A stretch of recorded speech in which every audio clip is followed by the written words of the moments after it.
वक्रतुंड महाकाय सूर्यकोटि समप्रभा निर्विघ्नं कुरु मे देवा सर्व कार्येषु सर्वदा।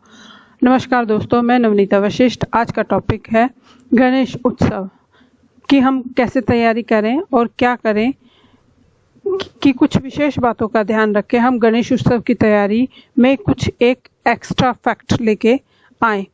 गणेश उत्सव को घर में भी धूमधाम से और बहुत अच्छे भाव और विश्वास से कैसे बनाएं जिससे कि गणपति जी हमारी सभी मनोकामनाएं पूर्ण करें और हमें सुख समृद्धि धन वैभव दें। दोस्तों, इस बार गणेश उत्सव 10 सितंबर से शुरू होकर 19 सितंबर तक है। तो यह 11 दिन के 11 उपाय के साथ मैं आपको एक विशेष मनोकामना के लिए विशेष उपाय भी विस्तार से बताऊंगी। परंतु आज मैं जो बताने जा रही हूँ वह है कि गणेश उत्सव की तैयारी में हम किन किन बातों का ध्यान रखें और कैसे करें।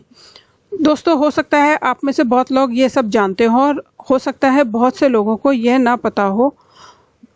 तो मैं कोशिश करूंगी कि जो भी बताऊं अच्छे से बताऊं और अच्छी तरह से आपको विस्तार से आपकी शंकाओं को दूर करने की कोशिश करूं। तो पहले, गणेश उत्सव में गणेश की मूर्ति की स्थापना आप किसी भी वस्तु से भी कर सकते हैं, जैसे आटे से, दाल से, चावल से, मूंग की दाल से और मिष्ठान से या दूर्वा से या पान के पत्तों से या मसालों से। ऐसे बहुत से सामान हैं जिससे हम गणेश जी की स्थापना कर सकते हैं।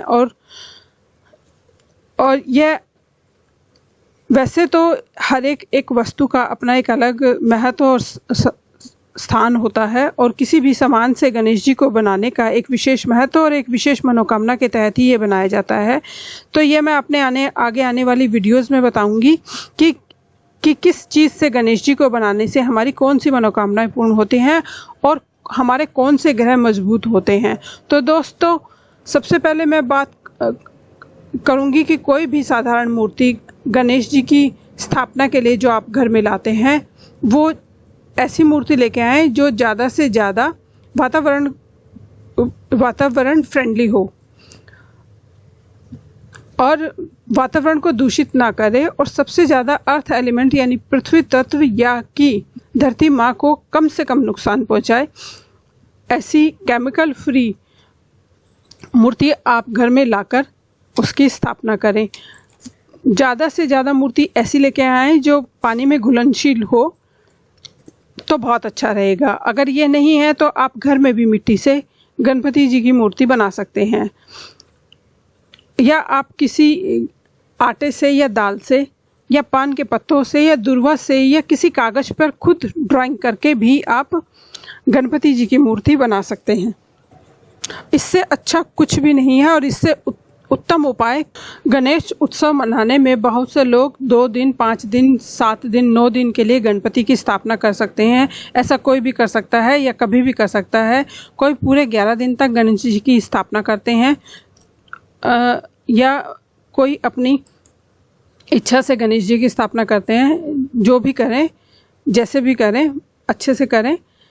वैसे आधुनिकता के चलते गणेश जी की स्थापना की जो विधि है वह आजकल 3 दिन, 5 दिन, 7 दिन, 9 दिन और 11 दिन के लिए भी रखा जाता है। कि कोशिश करें गणेश जी को हरे कपड़े पर ही गणेश जी की स्थापना करें। गणेश जी को लेकर आएँ तो उसमें हरे रंग का यूज़ ज़्यादा किया हो, या जेड का या एमराल्ड का या चांदी की धातु का या सोने की धातु का या अष्ट धातु का गणपति भी आप घर में ला सकते हैं। गणेश जी को स्थापित करके उनके साथ दूर्वा, मोतीचूर के लड्डू, 5 तरह की मिठाई, गेंदे के फूल गणेश जी को बहुत पसंद है, रोज चढ़ाएं और सुबह शाम गणेश जी की आरती करें। और पंचामृत से गणेश जी को स्नान करके वस्त्र, धूप, दीप, भोग, पान का बीड़ा, जल का पात्र जरूर रखें। यह पूजा आपको प्रातः सायं दोनों समय करनी है। इसके अलावा आप 3 टाइम भी कर सकते हैं। यह बिल्कुल आपके ऊपर निर्भर है और इससे ज़्यादा भी आप ये भी कर सकते हैं कि जब आप बिल्कुल शांत हो या ज़्यादा विचलित हो रहे हो तो आप एकांत में गणेश जी के साथ बैठें, उनसे बातें करें, उनके साथ टाइम स्पेंड करें और उनसे बातें करने की कोशिश करें। ये सबसे बढ़िया गणेश उत्सव का फ़ायदा है कि 11 दिन तक गणेश जी आपकी सिर्फ सुनने के लिए आए हैं। आप जब बात करेंगे, उनसे कनेक्शन बनाएंगे तो 11 दिन के अंदर या अगले गणपति आने तक बहुत ही विश्वास के साथ मैं ये बता रही हूँ कि आपकी हर मनोकामना पूर्ण होगी, ज़रूर से ज़रूर होगी। तो 10 तारीख को भी आप गणेश जी ला सकते हैं अपनी सुविधा के अनुसार। उनको लाल हरे पीले कपड़े में ढक कर लेके आएं, उनकी द्वार पर आरती उतारें और गणपति जी को उनके मंत्रों से, भजन से, आरती से, जयकारे से, शंखनाद से, घंटियों की आवाज़ से गणेश जी को उनके पूजा स्थान पर, जहाँ पर आपने पंडाल लगा रखा है, मंडप पर बैठाएं और उसी समय से गणेश जी की आरती आरंभ कर दे।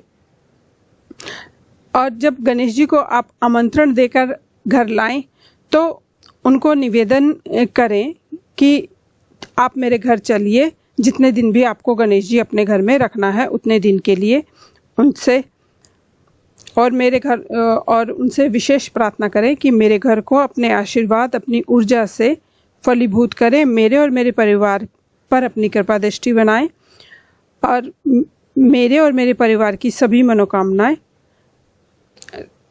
एक के बाद एक अपने आप फुलफिल होनी शुरू हो जाए। आपकी कृपा से जितने भी विघ्न बाधा जो हैं वो सब खत्म हो जाएं।